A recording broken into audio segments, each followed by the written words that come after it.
My name is Patricia O'Brien, but everyone who knows me calls me Pat.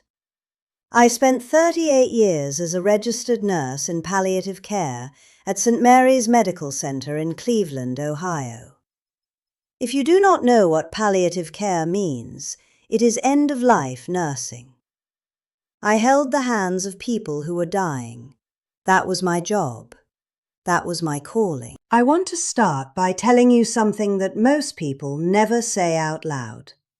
After 38 years of watching people die, I was not afraid of death. I had seen too much of it to be afraid. I had watched people breathe their last breath in every season of the year, at every hour of the night, surrounded by families who loved them, and sometimes by no one at all. I thought I understood death better than almost anyone alive. I was wrong.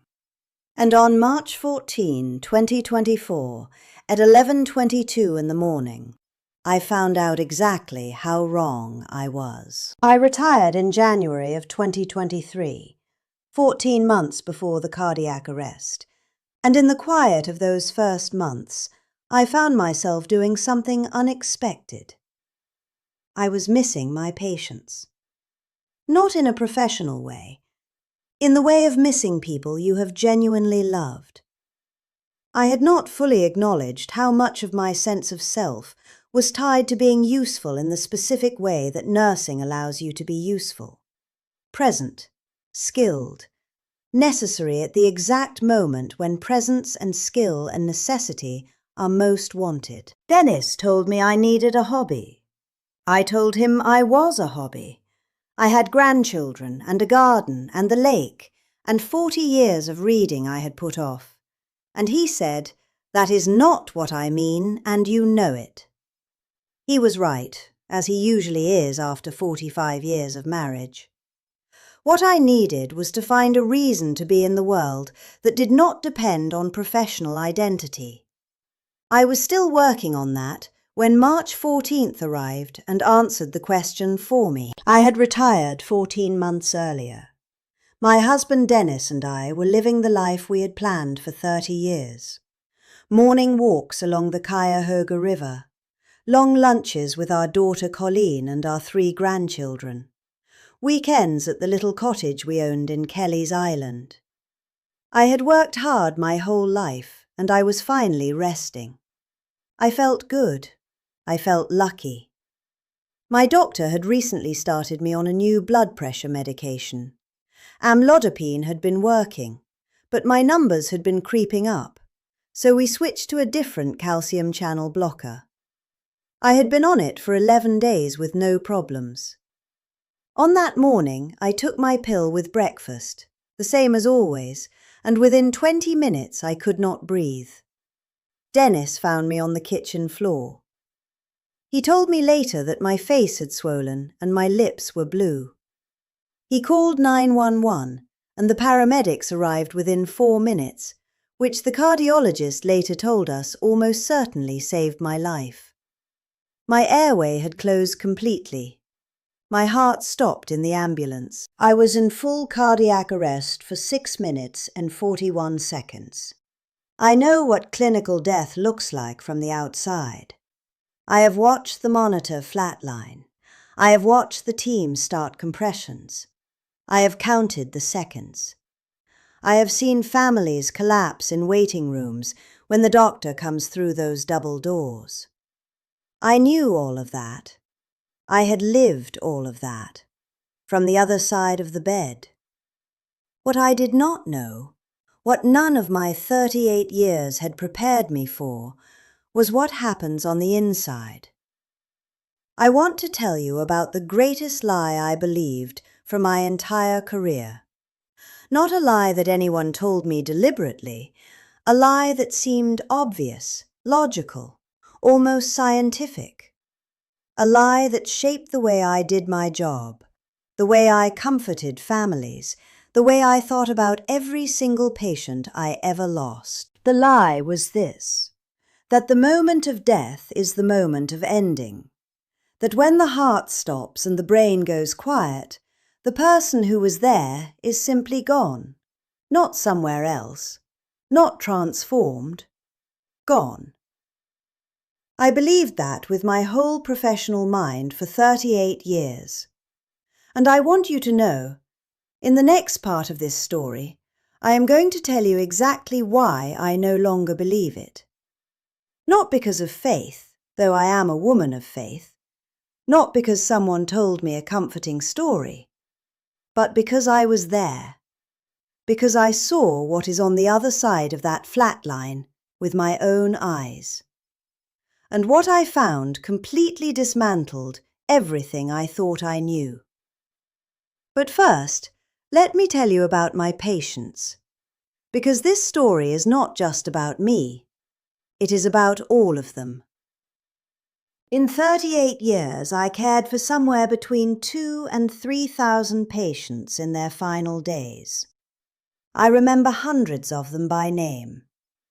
Walter Eisenberg, a retired electrical engineer from Shaker Heights, who spent his last week telling me jokes he had memorized from a Bob Hope special in 1974. Loretta James, a 91-year-old former schoolteacher from Garfield Heights, who asked me every single morning to brush her hair exactly 100 strokes before her family arrived.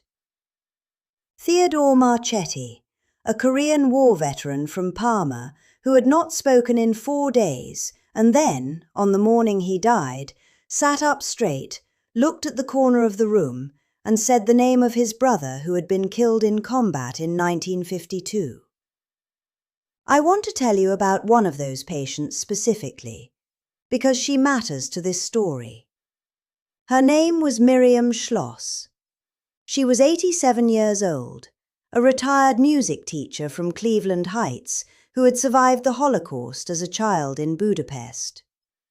She had outlived 2 husbands and one of her children. She was, as she told me more than once, very tired of saying goodbye. Miriam died on a February morning in 2011. I was with her. In the hours before she died, she kept looking toward the window and smiling. Not the vague, unfocused smile of heavy sedation, but a specific, directed smile, the way you smile at a face you recognize. She said a name twice. Erzsébet. Her sister, who had died in 1944. I sat with that, and I told her daughter, "Sometimes they see people we cannot see. It brings them comfort." I believed part of that, the comfort part. The rest I quietly bracketed. Now I know what Miriam was looking at. I know because I have been there. And what she was seeing was real. I saw that last thing. Patients turning toward something in the corner, or reaching upward, or calling out to someone invisible, more times than I can count. In my clinical mind, I had explanations for all of it. Hypoxia, terminal lucidity, the brain releasing stored memories as it shuts down. I believed those explanations. I delivered them to families who needed comfort. On March 14, 2024, I stopped needing explanations. Because I became the patient in the corner, reaching toward something that no one else in the room could see. I do not remember leaving my body. One moment I was in the ambulance, and there was an oxygen mask on my face, and a paramedic's voice saying my name very loudly and very clearly. And then, there was nothing like that anymore. There was light. But it was not the light people talk about in the movies, the white tunnel with a glow at the end. This was more like becoming part of light, as though I had been a piece of music that had been playing in a single room my whole life, and suddenly every wall fell away, and I could hear myself from everywhere at once. I was standing, though standing is not quite the right word, in a place that felt more real than any place I have ever been in my waking life. The colours were not colours I have names for. The air was not air. It was more like being held, and it was quiet in a way that Cleveland, Ohio has never been quiet in my 68 years on this earth. And then I saw them. Walter Eisenberg was there. He looked 60 years old, the age he must have been when he was healthy and strong, and he was laughing the way he laughed when he told those Bob Hope jokes, the full body laugh that I had not seen him manage in the last weeks of his life. He looked at me and he said, without speaking, "I need you to understand that none of this was in words exactly, but the meaning arrived whole and complete." He said, "Pat, you see, it is exactly as good as we hoped." Loretta James was there, standing tall in a way her osteoporosis had not allowed in her final years. Her hair was brushed. She looked at me with those sharp schoolteacher eyes of hers, and she smiled in a way that said, I know, Pat. You did not know, but now you do." Theodore Marchetti was there. He was standing next to a young man in military uniform who had the same jaw, the same brow. His brother, the one he had called out to on the morning he died. They were together. They had been together this whole time. I want to stop here and tell you something that I need you to hear, especially if you have lost someone.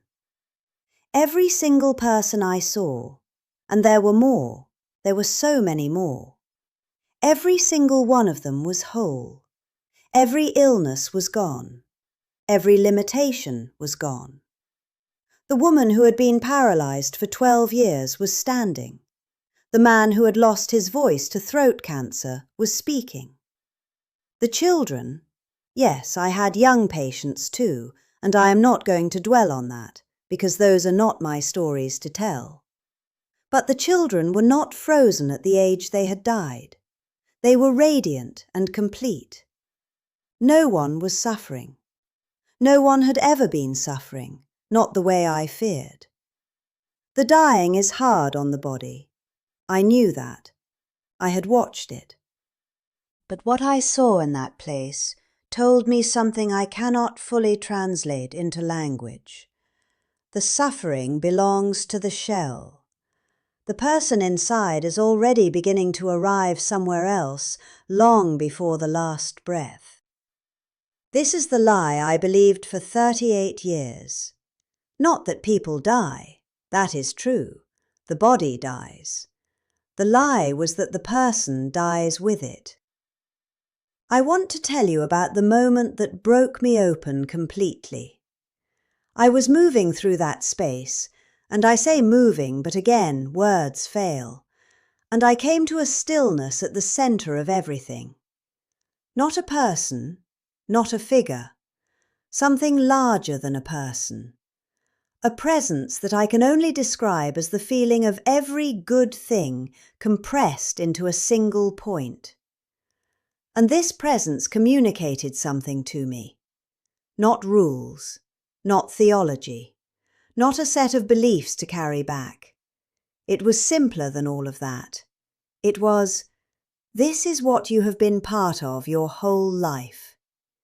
Every time you held a hand, every time you brushed hair 100 times, every time you stayed past the end of your shift so someone would not be alone. You were not just doing a job, you were participating in something that does not end. I thought about all the times I had told families that their loved ones were at peace. I had said those words thousands of times. I had meant them as comfort, as a gentle kindness, as the best professional thing I could offer. I had not known they were literally true.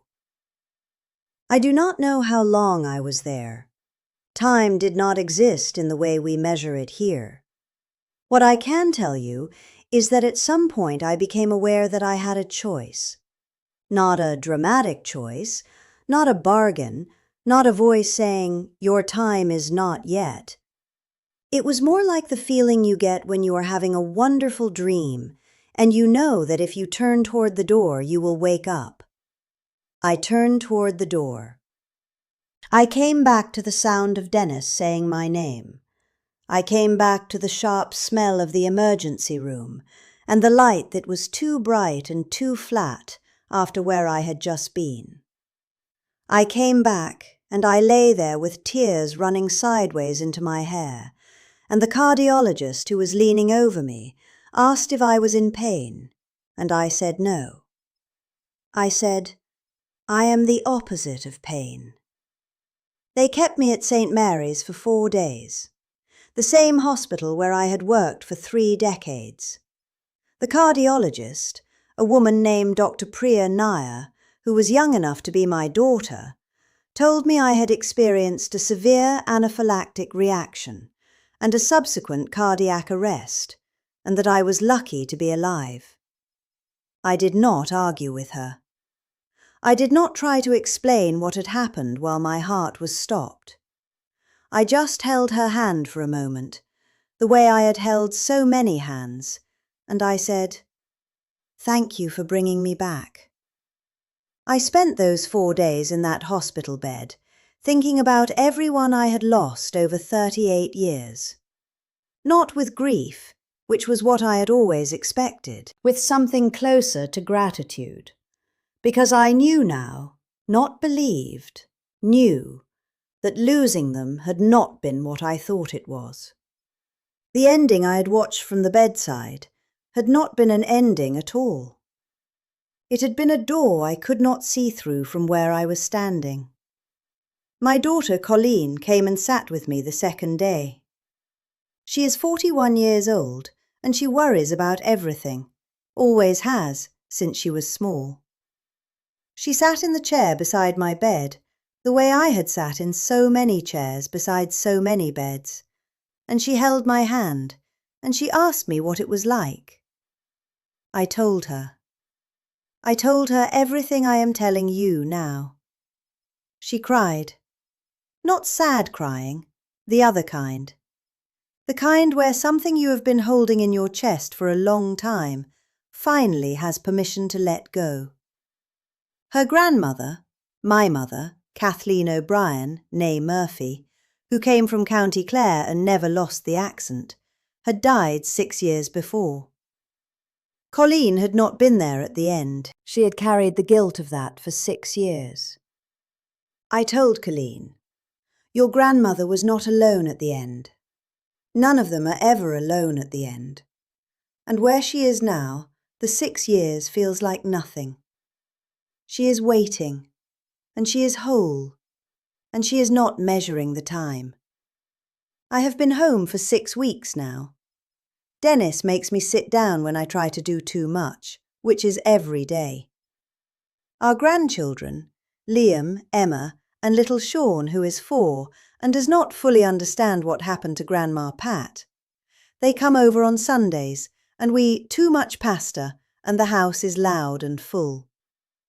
I am a different person than I was before March 14th. Not in the ways people might expect. I have not become mystical or strange. I have not given away my possessions or started speaking in riddles. I still drink my coffee in the same mug. I still argue with Dennis about whether the Cleveland Browns will ever win anything in our lifetime. The cardiologist at St. Mary's, a young woman named Dr. Priya Nair, who had the specific competence and confidence of someone who knows she is very good at an extremely difficult thing. She came to see me on my last day in the hospital. She sat down, which I noticed because doctors so rarely sit down, and she asked me how I was doing. Not medically, how I was doing. I told her. Not everything. It was our first real conversation, and I did not want to overwhelm her. But I told her enough. I told her I had been somewhere and I had seen my patients and they were well. I told her that whatever had seemed like the hardest part of her job, the losses, the ones they could not save, that those were not endings. She was quiet for a moment. Then she said, "I appreciate you telling me that." I said, "I thought you might need to hear it." She smiled in a way that said she did. I hope she still thinks about it. I think about her. Young doctors in their late 30s, carrying the weight of what they witness. They deserve to know what I know. But I no longer fear death. Not even a small, quiet, 2 a.m. version of that fear. It is simply gone. And I no longer grieve the people I lost the same way. I miss them the way you miss someone who has moved far away, genuinely, with real ache, but not the way you miss someone who is gone, because they are not gone. I have been there. I have seen the room they are in. The room is beautiful, and they are well. If you are watching this, and you have lost someone, a parent, a husband, a wife, a child, a friend who was like family, I want you to hear this from someone who spent 38 years at the border between here and there, and then crossed over and came back. They are not suffering. They are not in the dark. They are not wondering if you think about them. They know. They see. They are closer than you think. If this conversation has meant something to you, if it has given you even one moment of peace about someone you have loved and lost, I hope you will share it with someone else who needs to hear it. The link is right below this video. I want to close with the thing I most want to leave you with, the thing that I wish I could have said to every family I ever sat with in that waiting room while their loved one was slipping away. Death is not the last chapter. It is the last page of one chapter and the first word of something so much larger that we do not have language for it yet. We are not bodies that have souls. We are souls that wore bodies for a while. And when the body is finished, the soul does not mourn it. It simply comes home. And everything that loved you, everything you ever loved, it is all still there. Waiting in that room where there is no pain, no fear, no separation. Just the same warmth that was always underneath everything. The warmth that was there before you were born and will be there long after we are all together again. I know this now. Not because I read it, not because I believe it, because I was there. And you do not have to be afraid.